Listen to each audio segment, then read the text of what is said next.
ববিতা, তই এটা কাম কৰিবিচোন। ঘৰটো বৰকৈ এলান্ধু লাগিছে। তই অকণমান এলান্ধুবোৰ চুকান মাৰি চাফা কৰি দিবিচোন। আৰু এটা কাম কৰিবি বুজিছনে, মোৰ সেই পুৰণি গডৰেজটোত যে পুৰণি কাপোৰবোৰ আছে, সেই কাপোৰ বেপাৰীটো আহিব, তাক কাপোৰবোৰ বেছি দিবিচোন। হ'ব দিয়ক বাইদেউ। দে তই তেনেহ'লে কাম কৰ, মই অকণমান ওলাই যাওঁ। বাইদেউ অকণমান ৰ'বচোন, মই আপোনাক কথা এটা সোধোঁ। ক ববিতা, কি কথা? মানে বাইদেউ, আপুনি যে লৈ আছে সেই মোবাইলটো কিমান দামীনো? অঁ, এই মোবাইলটো 25,000 লৈছে। কেলৈ, তোকো লাগে নেকি? মানে মোকো মোবাইল এটা দৰকাৰ হৈছিল। তোকো মোবাইলৰ প্ৰয়োজন হৈছে নেকি? কি কৰিবি তই মোবাইল লৈ?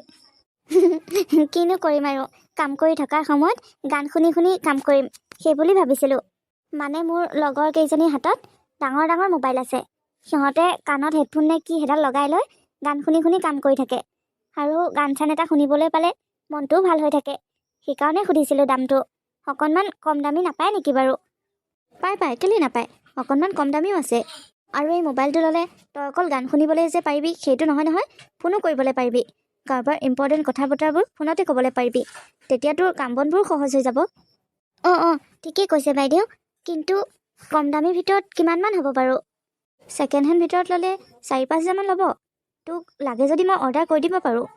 ঠিক আছে বাইদেউ, আপুনি অৰ্ডাৰটো কৰি দিয়ক, আৰু মোৰ মাহৰ পইচাৰ পৰা আপুনি মোবাইলটোৰ দাম ৰাখি দিব।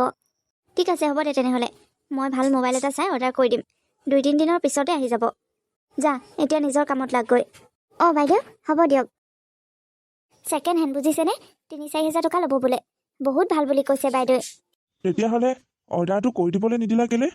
দিব দিছোঁ। বাইদেউক অৰ্ডাৰটো দিয়ে দিব দিছোঁ। দিলে চাগে 3-4 দিনৰ পাছতে আহিব। তেতিয়ালৈ আপোনাৰ পইচা হ'বগৈ নে নহয়গৈ আকৌ? পইচাটো বাৰু হ'বগৈ, সেইটো চিন্তা কৰিব নালাগে। 3-4 হাজাৰ টকাহে মই মেনেজ কৰিম বাৰু। তুমি মালিকনীক ক'বা অৰ্ডাৰটো সোনকালে দি দিয়া কথা। তাৰ বাহিৰেও এইটো মাহতে আমাৰ বিবাহ বাৰ্ষিক নহয় জানো? মোৰ ফালৰ পৰা সেইটো গিফ্ট বুলিয়ে ভাবিলোঁ আৰু। কি বিবাহ বাৰ্ষিকৰ গিফ্ট? ছেকেণ্ড হেণ্ড মোবাইল এটা? লোকৰ গিৰিয়েকহঁতক দেখিছোঁ বিবাহ বাৰ্ষিকৰ দিনাখন সোণৰ ৰূপৰ বস্তু গিফ্ট দিয়ে, আমাৰ আকৌ ছেকেণ্ড হেণ্ড মোবাইল। তাৰমানে তোমাকো সোণৰ ৰূপৰ বস্তু লাগে নেকি? নালাগে, এনেই কৈছোঁ। মনটো কেলৈ মাৰি দিছে আকৌ? আপুনি মোৰ কাষত থকাটোৱে মোৰ কাৰণে বহুত, বুজিছে? মোক সোণৰ ৰূপৰ গিফ্ট নালাগে। তুমি চিন্তা নকৰিবা বুজিছা, এদিন নহয় এদিন মই তোমাক সোণৰ ৰূপৰ বস্তু গিফ্ট দিম। হ'ব দিয়ক, মোক সেইবোৰ একো প্ৰয়োজন নাই। মই সৰুৰ পৰাই সোণৰ ৰূপৰ বস্তু বুলিবলৈ চাহি এটাও পিন্ধি পোৱা নাই। এতিয়া আৰু সেইবোৰ বস্তুৰ প্ৰতি অকণো আকৰ্ষণ নাই। আৰু কি জানেনে, আমাৰ মালিকনীৰ একো হৰে অভাৱ নাই। হাতত লৈ থকা মোবাইলটোৱে 50 হাজাৰ টকা দামৰ।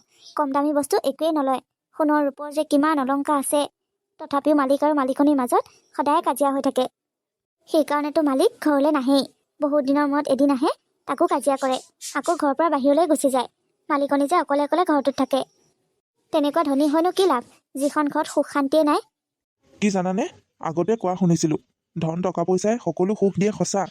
কিন্তু কিছুমান সুখ ধন টকা পইচাই কিনিব নোৱাৰে। হয় দিয়ক। এইটো আঙুঠি চোৱাচোন, কেনেকুৱা লাগিছে? তোমাৰ কাৰণে আনিছোঁ, ভাল লাগিছেনে? ভালেই লাগিছে, কিন্তু আজিনো কি এনেকুৱা আছে মোৰ কাৰণে এনেকৈ আঙুঠি আনিলা যে? আজি একো নাই, কিন্তু আজি 2 দিন আগত আমাৰ এনিভাৰ্চাৰী নাছিল জানো?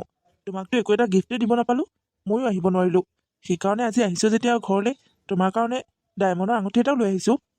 আজি এনেকৈ তুমি মোৰ কাৰণে ডায়মণ্ডৰ আঙুঠি অনাতকৈ তুমি যদি আমাৰ এনিভাৰ্চাৰীৰ দিনাখনেই আহিলা হয়, দুইজনে যদি অকণমান সময় কটালোঁ হয়, একেলগে এসাঁজ ভাত খালোঁ হয়, তেতিয়াই মই সুখী হ'লোঁ হয়। মোক ইমান দামী উপহাৰ নিদিয়া হৈও হ'ল হয়। আৰে ভাই, তুমি আকৌ আৰম্ভ হৈ গ'লানে? তুমি নিজেই ভাবাচোন, আমাৰ বিয়া হোৱা আজি কিমান বছৰ হ'ল। আজিলৈকে তুমি আৰু মই একেলগে কোনোবা এটা এনিভাৰ্চাৰী পালি পাইছোনে? আৰে মই তোমাৰ লগত নাথাকিলেও কি হ'ল? তোমাকতো যি প্ৰয়োজন মইতো সকলো দিওঁ। তোমাক কিবা অভাৱত ৰাখিছোঁ নেকি? ইমানবোৰ আঙুঠি অলংকাৰ থকাৰ পাছতো মই এতিয়া আকৌ তোমাৰ কাৰণে ডায়মণ্ডৰ আঙুঠি এটা আনিছোঁ। তোমাৰ যদি আৰু কিবা অভাৱ হৈ আছে, আৰু যদি কিবা লাগে, তেনেহ'লে কোৱা, মই এতিয়া আনি দিমতো।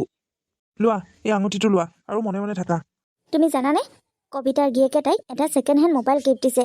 কিন্তু সিহঁত সুখত আছে, সিহঁত সুখী পৰিয়াল। কিয় জানা? কাৰণ কবিতাৰ গিৰিয়েক তাইৰ লগত থাকে।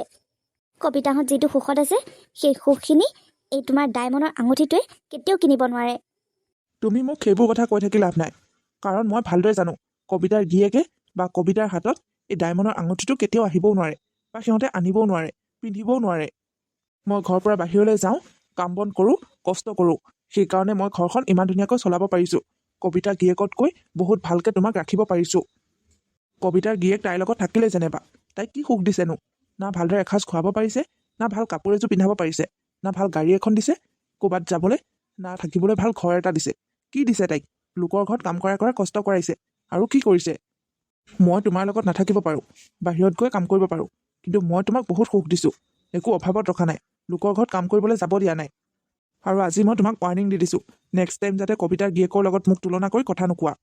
পাগল চব, মাথাত মালেই নাই। মই ঘৰত বহি থাকিলে তাই খাবলৈ পাব। মই আচলতে ঘৰলৈ আহিয়ে ভুল কৰিলোঁ। ঘৰলৈ অহাৰ মানে তোমাৰ লগত কাজিয়া কৰিবলৈ অহাহে হয়। মই নহা হয় ভাল আছিল, এতিয়াই যাওঁগৈ। ডায়মণ্ডৰ আঙুঠি দিয়ে। ডায়মণ্ডৰ আঙুঠি মই পিন্ধিয়ে পোৱা নাই যেন। নালাগে মোক ডায়মণ্ডৰ আঙুঠি। বাইদেউ, আঙুঠিটো এনেকৈ কেলৈ দলি মাৰি দিছে? লওক বাইদেউ, ভালদৰে থৈ দিয়ক। চাহাবে বহুত মৰমত আনিছে আপোনাৰ কাৰণে। মোক নালাগে কবিতা, মোৰ এনেকুৱা আঙুঠি বহুত আছে। আঙুঠিটো তই লৈ ল যা। সেইবোৰ কি কৈছে? ইমান দামী আঙুঠিটো মই কেনেকৈ ল'ব পাৰোঁ? নালাগে বাইদেউ, আপোনাৰ খংটো কমিলে আপুনি থৈ দিব, মই ইয়াতে থৈ যাওঁ। মানুহৰ মাজত মৰম ভালপোৱাৰ মূল্য থাকিব লাগে। দামী দামী বস্তুৰ মূল্য ৰাখি একো লাভ নাই। কি? ডায়মণ্ডৰ আঙুঠি দলি মাৰি দিছে? অঁ, ডায়মণ্ডৰ আঙুঠি চাহাবে আনি দিছিলহে। দুয়োটাৰ মাজত কি কাজিয়া হ'ল জানো? বাইদেউ একেবাৰে আঙুঠিটো লৈ দলি মাৰি দিলে। আৰু মই যেতিয়া বুটলি আঙুঠিটো দিবলৈ গ'লোঁ, তেতিয়া কৈছে মোক ৰাখি থ'বলৈ। মইনো ইমান দামী আঙুঠিটো লোকৰ বস্তু কেলৈ লওঁ? সেইকাৰণে টেবুলতে থৈ আহিলোঁ। সিহঁত ইমান ধনী মানুহ, টকা পইচা ধন সম্পত্তি গাড়ী ঘৰ সকলো আছে, তথাপিতো সিহঁতৰ মাজত সুখ নাইনে? তথাপিতো সিহঁতৰ ইমান কাজিয়া হৈ থাকেনে? কাজিয়া পেচালনো কেলৈ নহ'ব? চাহাব দেখোন ঘৰতে নাথাকে। এসপ্তাহৰ মূৰত এদিন বা দুদিনৰ কাৰণে আহে, বাকীকেইটা দিন বাহিৰতে থাকে। বিয়া হোৱা দিন ধৰি দেখি আহিছোঁ, বাইদেউৰ লগত চাহাব বেছিদিন নাথাকেই, বাহিৰতেই সময় কটায়। সকলোৱেতো ধন টকা পইচা নিবিচাৰে, অকণমান সময় কটাবও বিচাৰে, সেইকাৰণেই কাজিয়া হয় চাগে। হয় দিয়া, বুজিছা, পইচা ইনকাম কৰাটো দৰকাৰী কথা, কিন্তু পইচাই যে সকলো সুখ দিব এইটো কথা কিন্তু মিছা। সঁচাকৈ বুজিছে, যিমানেই ধন টকা পইচা ইনকাম নকৰক কিয়, সুখত থাকিবলৈ ইজনে সিজনৰ কাষত থকাটো একেবাৰে জৰুৰী। একেবাৰে ঠিক কথা কৈছা তুমি।